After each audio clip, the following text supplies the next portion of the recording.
Hello and welcome to FPL Mate, your best mate for fantasy Premier League content for the 2020-21 season. My name is Dan and today we're doing the buy, sell, keep, avoid transfers video for Game Week 12. It's my favourite video to make, it's probably your guys' favourite video on this channel as well. So if you are enjoying what you're seeing on these transfer related videos, please do make sure you support the channel by giving a big old thumbs up. It really does help the channel a lot, and of course if you're new around here, please do consider subscribing as well as we push towards that 50,000 subscribers.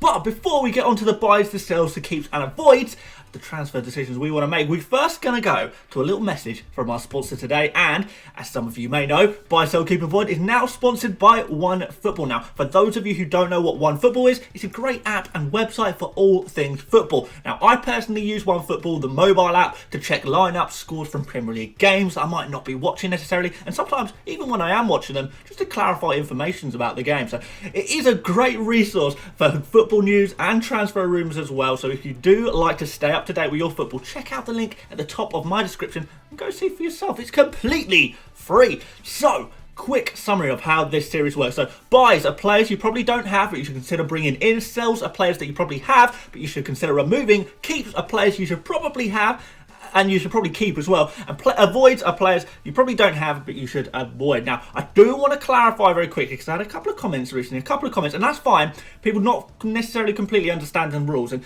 I did want to say that just because I say a player's an avoid, it doesn't mean that you have to sell them. It just means I wouldn't want to bring them in at this exact moment. So, for example, if I was to say, I'm just to pick a random player. If I pick Vladimir Sofal, I know I always talk about him. If I pick Vladimir Sofal as a keep for this game week, I'm talking specifically about this game week. I mean, I want to keep him for this game week. It means next game week, I might want to sell him. But for this game week, I want to keep him. So it's not necessarily all about, you know, if I say I like a player a few weeks ago and I don't like them anymore, that, you know, things change fast. And we're looking at individual game weeks. And at this exact moment, looking forward, where are we going to put these players? Are they kind of a buy? Are they a sell? Are they a keep? Are they a avoid? And that's kind of the way I'm trying to go with this. So please do just try and listen, hear me out with my reasonings. There are going to be a couple of controversial ones in here today. You're going to watch this video and you're going to say, Dan, I don't know, you've lost your mind here, but hear me out and hopefully you will agree with me by the end of the video. So let's start off, I've chatted for long enough,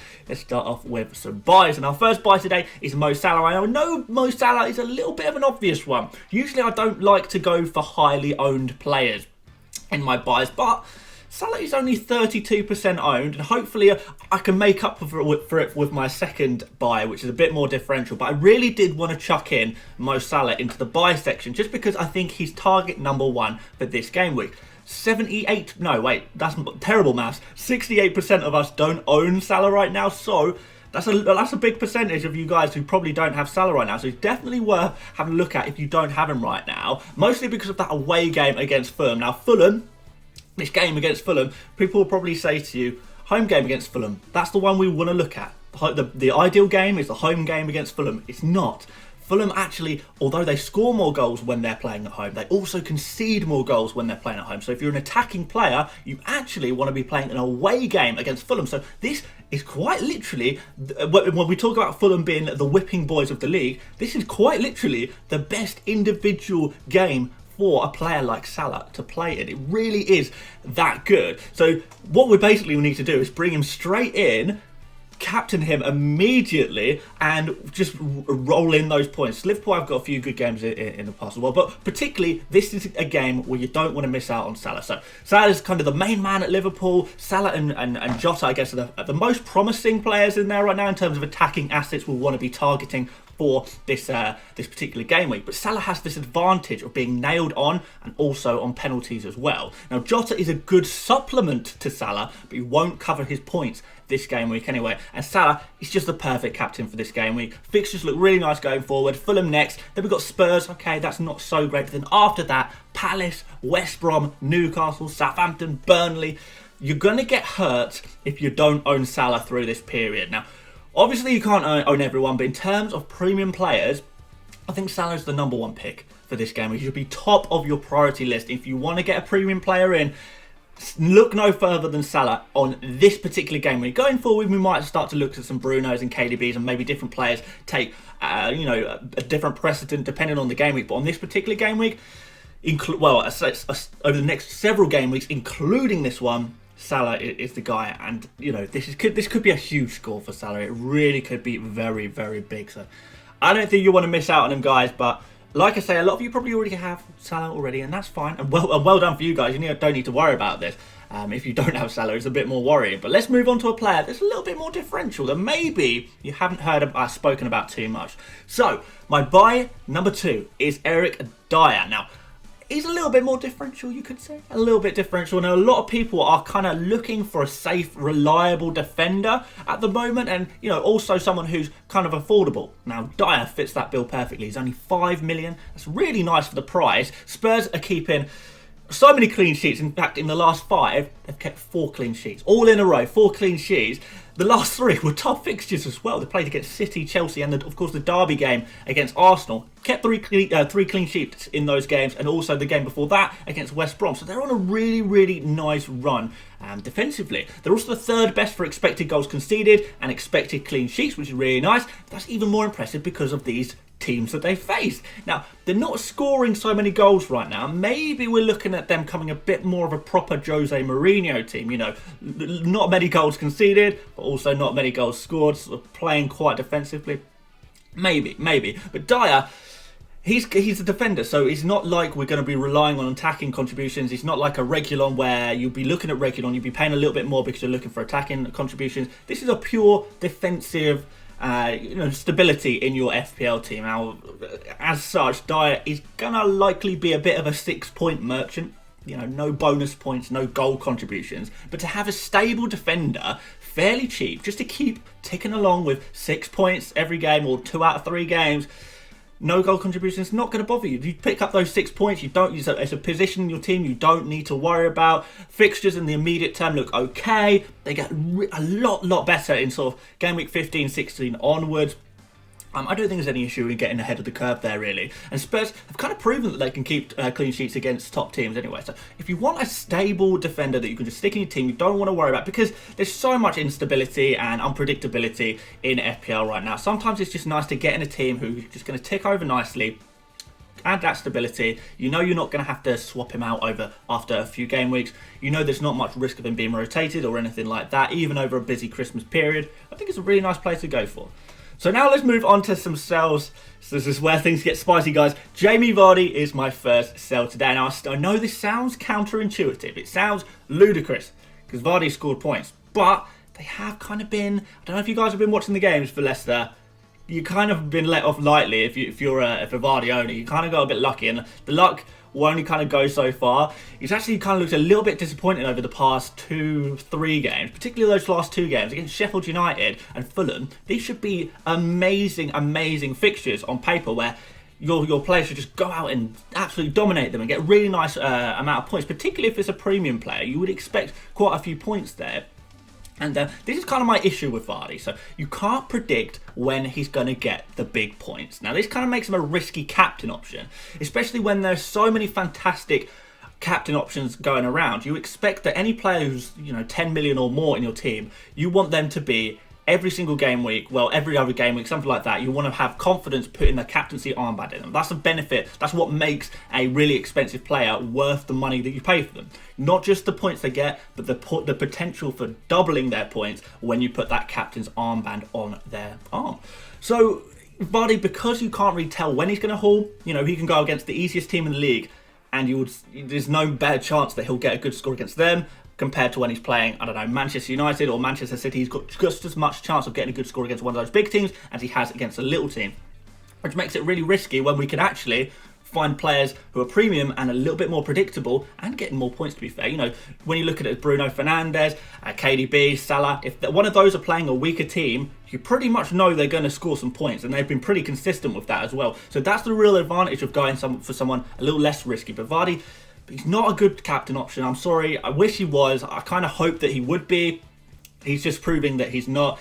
He's been a little bit disappointing. And I just think that, in particular, why I want to sell Vardy is because there's so many other premium players that you really need to be looking at right now. And like I said, we're talking Salah, De Bruyne and Bruno Fernandes, really. These are the players that we want to be bringing into our teams right now. And if we're going to sacrifice a player to get those players in, and we are going to have to sacrifice players to get these players in, Vardy is a player that's very easy to sacrifice compared to, you know, the other players you might need to sacrifice a sort of Kane or Son or someone like that. Vardy is much easier to sacrifice like that, so that's kind of who I'd be moving out of my team in order to bring in these big hitting defenders. So my next sell is James Rodríguez. I don't think there's going to be too many arguments here. He's kind of looking like a less and less desirable player with each game week that goes by. 6 blanks in a row now. I know he missed one of those games, but it's really, really disappointing. I think he's only got sort of above 5 points on 2 occasions this entire season. So when you look at it like that, it's really not good at all. Everton as well, out of form. Fixtures don't look like they're getting any better. It's not like it's about to go on a good run or anything. They've got Chelsea next, Arsenal and City in the next 5 as well. Particularly when you've got a game against Chelsea next, and Chelsea have been, sort of look like the best defence in the league of late, haven't they? It makes it a really, really easy time to sell an attacking player when they're about to play Chelsea. You know, you won't be.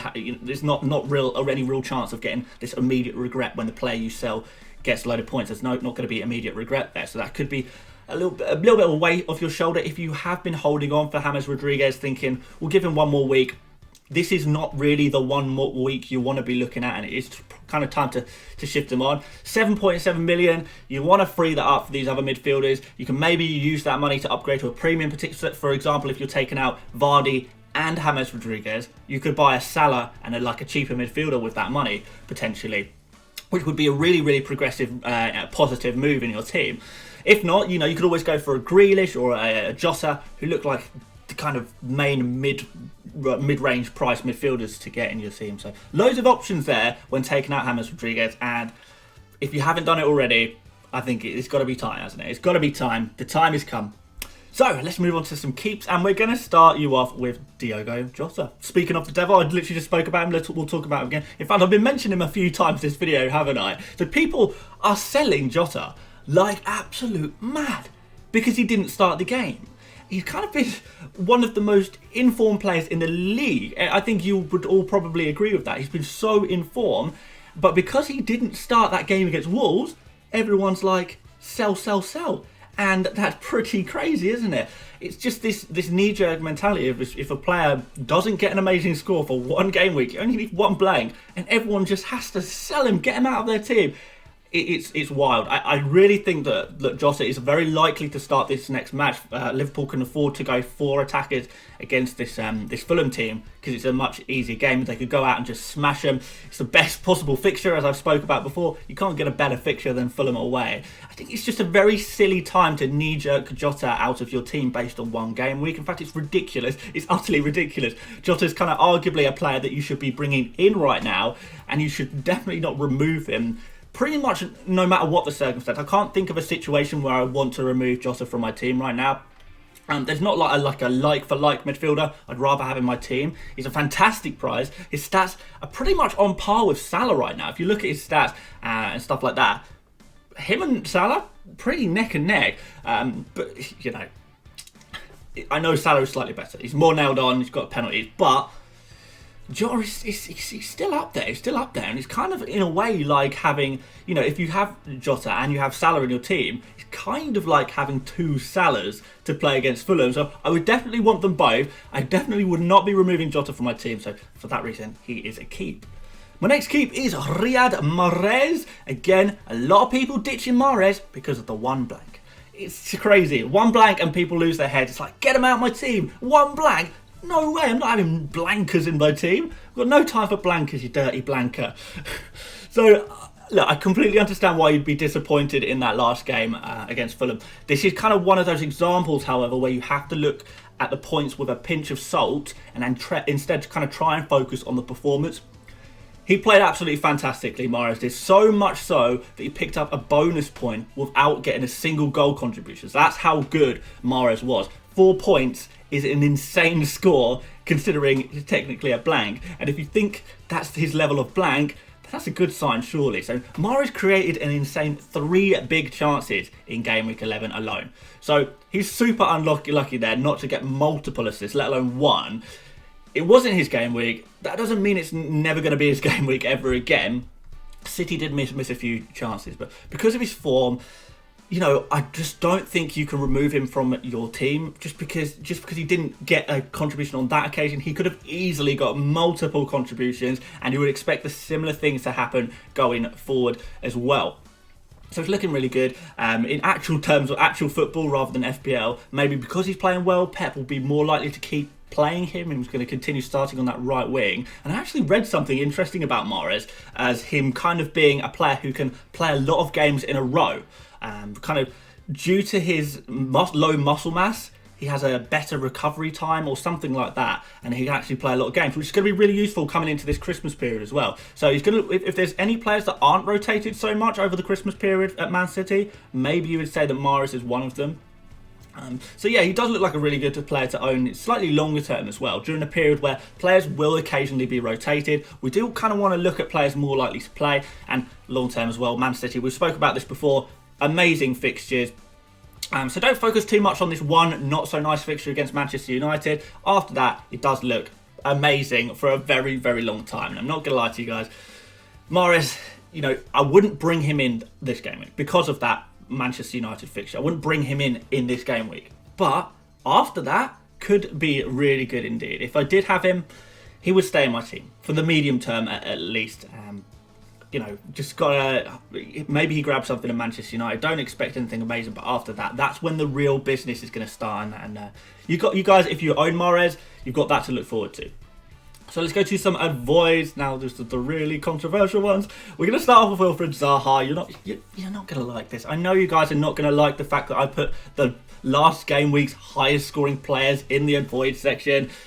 But because he's last game week's highest scoring player, that makes him the knee-jerk of the week. So let's kind of try and explain this to you guys before you lose your mind in the comments. So Zaha is not a bad player to have it in your team. Just because he's an avoid doesn't mean he's a sell. I'm not saying you should never have him either. I'm not saying he's never been a good pick this entire season. I'm just saying that in Game Week 12, because that's where we are in Game Week 12, when Zaha is about to play, literally one of the best defences in the league in Spurs, followed by West Ham away, then Liverpool, another two not great fixtures. It's not the right time to bring Zaha into your team, no matter how good that one game week. And remember, it is just one good game week he's had in the last several. Let's not overhype Zaha. Let's not overhype Crystal Palace. It's one game week where it's looked really good. So yes, they've done okay, but the games that they've done okay in recently, they've been against Leeds and West Brom. Remember, they got beaten by both Newcastle and Burnley during the last 4-game period. So when you compare that to the tough games they've got coming up, do you really think this is going to be another massive Zaha haul every single game week? You have to kind of try and look at the bigger picture. One good game week does not necessarily mean that every single game week is going to be like that. And what you're doing by bringing in Zaha, what you're doing is you're chasing a big score that's already happened, and that kind of rarely works. You have to kind of put it into context, and the context says that Zaha is not really the player to bring into your team right now. You've got Jota, you've got Grealish in the same price bracket, you've got Mahrez, Pulisic, maybe Bruno Fernandes if you can stretch it that far. These are far better options in the short term, the medium term, and possibly even the long term as well. So basically, don't be tempted by Zaha based off of one game week alone. Keep your head, avoid the knee jerks. Let's try and make some positive transfers that are looking to the future, looking at future scores a player might get, rather than just focusing on past scores. And it's just one big past score, by the way. It's just that one big score. Because before that, yeah, he's done okay. He's had a few games off. I don't know. I'm definitely not convinced, particularly with this run of fixture coming up. I think it's a bad transfer, guys. I have to be truthful with you guys. I think it's a bad transfer. So my next avoid is Heung-min Son, another big scoring player from last game week. Yeah, again, he's another knee-jerk player though that people are knee-jerking into their team. He is an avoid, but I do want to make this really clear. He is definitely not a sell. He's definitely not a sell, but he is an avoid. Just because I think he's a very good pick. He's a very good player to have in your team. I just wouldn't be bringing him into my team right now because he eats up a lot of your budget. Players like Salah, KDB, Bruno, who I keep talking about, these guys should be the priority coming into your team right now. And you can't afford everyone. You probably can't afford to get Son into your team as well as Salah, KDB and Bruno. If you don't have all three of Salah, KDB and Bruno, you should get one that you don't have, basically. And if you already have all three and you're thinking about sacrificing one for Son, I think that's kind of crazy. I definitely wouldn't do that. Son, I know he's clinical, but he's completely dropped off the radar in terms of stats in the last 5 games. He's only taken 7 shots in the last 5 games, only 3 shots on target in 5 games. Which is, that's next to nothing. Only 3 key passes, no big chances created either. So he's pretty much relying on being incredibly clinical and, Kane producing magic. Now, yes, it does happen, hence he's still able to get points. But this is not a reliable, guaranteed, long-term ways to get points. And the simple fact is, that there are other players who are looking far better than Son statistically, and when you actually watch the games, passing the eye test and stuff like that. And these players are going to outscore Son over the next 5 games, so why not get one of them? Then from game week 16 onwards, Spurs fixtures, they look a lot nicer. That's kind of the point where it could be a good time to grab Son or Kane or whoever else you might fancy. But at this exact moment, based on recent form, based on recent scores, based on recent output, and of course based on these next few fixtures, and how those games are likely to play out tactically as well, because you do need to think about that. I just don't think now is the time to be going in for Son. So he's got to go down for an avoid. Now that doesn't mean it's an avoid forever. It certainly doesn't mean he's a sell. But I would not be bringing in Son into my fantasy team right now if I were you guys. So let's do a quick summary. So the summary basically is that Salah, transfer target number 1 this game week if you don't have him already. Dier, if you're looking for a defender, if you're in the market for a good defender, he could be the one to go for. Vardy, if you want to sacrifice a player, if you need to bring money back into your team, Vardy is a good player to sacrifice there. Do not sell Diogo Jota ahead of the Fulham game. Don't do it. You'll regret it. And Zaha, he's the trap of the week. He's not worth bringing in for at least a couple of game weeks. We can maybe look at him again in a few game weeks when the fixtures look a bit better, but get away from him. Get away from him. Run for your life. So there you go, guys. That is the end of the video. If you did enjoy what you saw today, please do give a big thumbs up. And, of course, subscribe. If you're new around here, I would really appreciate that indeed. If you want to follow me on Twitter, Instagram, what else do we do in the description? Patreon, if you want to support me on Patreon, or of course join my mini league. All the links are in the description. You can check out OneFootball in the description as well if you fancy doing that. But aside from that, I will see you tomorrow for my team selection video where I'm going to be making my transfers. I might have already made them. So we'll reveal all tomorrow. Going to do my team selection. It's going to be quite spicy, I think. I think you guys might like it. But hopefully you did enjoy the video today. Thank you so much for watching. And I will see you on tomorrow's one. See you later, mates. Bye-bye.